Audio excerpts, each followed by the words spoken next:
Hello guys, today we are going to see the LeetCode question 143, that is reorder list. We are given the head of a single linked list and the list can be represented as L0 to Ln. We have to take the starting node and the next node should be the last node, and then the L1, and from the last the second last, that is Ln minus 1, and this would continue. Let us see an example. Here is the example. Here 1, 2, 3 and 4 are the 4 nodes of the linked list.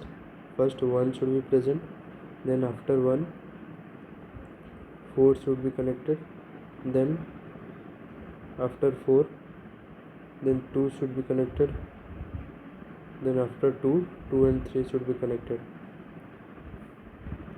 So it is basically 1 to 4, 4 to 2, then 2 to 3, like this order. And first we have to divide this whole linked list by finding the mid, and then we have to reverse the second part and then merge with the first part. So let us see the code of the question. So here is the code of the question. First,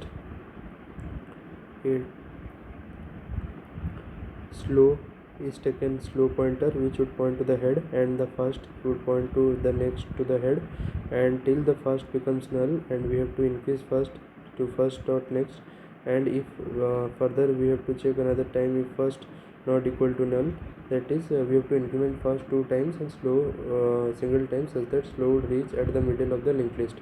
Then we have to make h1 as the head of the first part and the h2 as the head of the second part, and we have to separate both of the linked list. The slow next should become null and a tail is taken initially as null, and we have to reverse the second part till h2 does not becomes null. We have to take a temp pointer which would point to the next of the head, and we have to make the h2 next as tail, and then make tail as the h2, and then h2 as the temp. This would gradually lead to the reversing of the second part of the linked list, and till h2 does not becomes null, we have to first take h2 as tail, and from tail would point to the h1 dot next. We have taken h1 dot next, h2 dot next as temp1 and temp2. h1 dot next should point to h2, and h2 dot next should point to temp1, that is this would point to the last should point to the second part, or the second linked list, or the second node of the linked list. So then we have to make h1 as the temp1 and h2 as temp2. This is the code. Thank you.